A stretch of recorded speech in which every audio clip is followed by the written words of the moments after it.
Hello, everyone. This is Cody Lee of BlackCatBooks.org, author of Eye of the Dragon, Cool and Beautiful Rabbit Hole, King Dale, Lauren Frey, and the upcoming Jaw of the Dragon.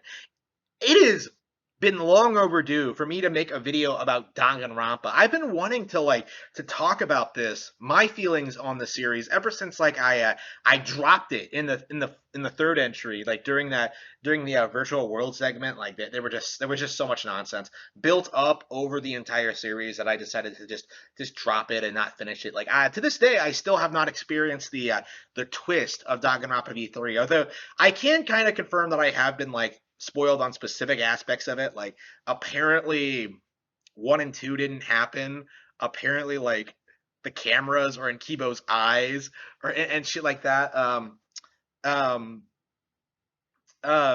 I think that might be it. I actually there might be more aspects of the plot that make it like unbearably terrible, but like those are the things I've seen people bring up. So yeah, it's about as retarded as I expected, and it's that kind of retardation, I think, that really in the end made me despise the Danganronpa sequels. Now, not the original game, which I think actually holds up pretty well. Going back to like thinking back on the first game, like playing through the entire thing, yeah, it had its goofy moments. I wish the mysteries were stronger. I wish they were like there were things done better in it. But like looking back on the first one, I think it's an all around like really good twist on this Ace Attorney style courtroom drama stuff. I like the gameplay changes. I like the fact that like characters actually get killed off for real. I like how like they have complicated backstories and motivations that kind of tie into the original game. It's so well done, and the sequels just don't have anything that I personally enjoyed about Danganronpa. Like when characters killed someone or got killed in the original, they were complicated motives behind it. There was all this ambiguity. There were all these like complicated things that just kind of blended together. Like even when you knew who had killed who and like who had done like certain things, like it was still like an experience like figuring it out. And there were stupid moments, but when the game ended, like you really did feel like you had just gone through this like very engaging fresh idea, something that really could have been built up on in the sequels. And with 2 and V3, they double down on the worst aspects of Danganronpa, I think. They focusing on like the deep lore shit that never made any sense, and I think was never intended to make any sense, and and just not really focusing on like the characters or making them interesting. Like I was surprised going through like Dangan, like there were maybe a handful of characters I didn't care for in the original Danganronpa, but in like 2 and V3, like going through this and just seeing, how little invested I get in like the vast majority of these characters, like in, photography girl, I don't even remember her name, in in like Nekamaru, in Akane, in like there are so many characters that just either don't really do anything interesting and don't really have anything going on and don't really like contribute to the plot at all and just kind of exist just to get killed off or whatever. And then you have like characters that are clearly favorites of the writers who are just always fucking there, always quipping, always have like the most ridiculous jokes. Like I just the running recurring jokes in this franchise are just unbearably bad. Everyone always talks about like Miyu and like how she's so not funny, she becomes hilarious.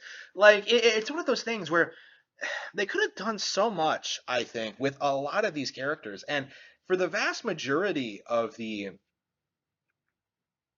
sequels, like I never really felt like all that invested in what was going on with them, and like if I did, like it was just for one particular case, and we just kind of dropped it and moved on to the next one. And in the original Danganronpa, it really felt like there was a sense of progression that like you really valued the people you lost. Like when Celeste dies in Danganronpa 1, like you kind of feel this gaping hole. Like you really do miss her and like the contributions she made to the group and stuff like that, and like her dynamic and just her attitude and personality.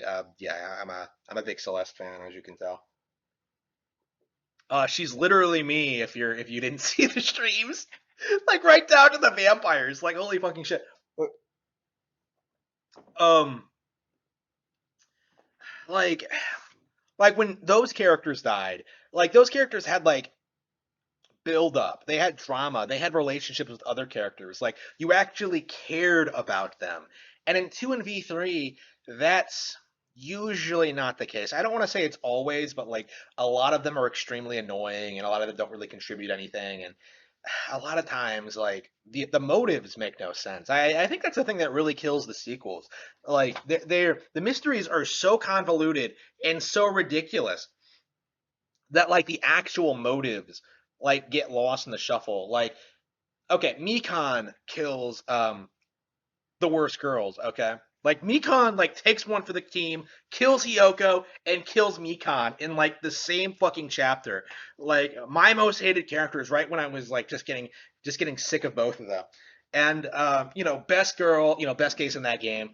But like her motive doesn't make any sense. I don't even remember what the motive was. Like she just had despair disease, which conveniently just disappears. Like never is never mentioned again. It just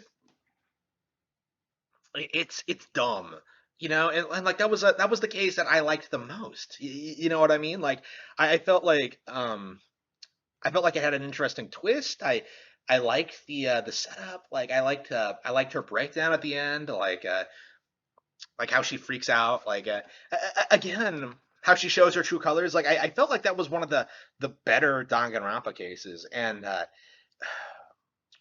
but the motive wasn't there. Like you just don't feel as invested. Like um,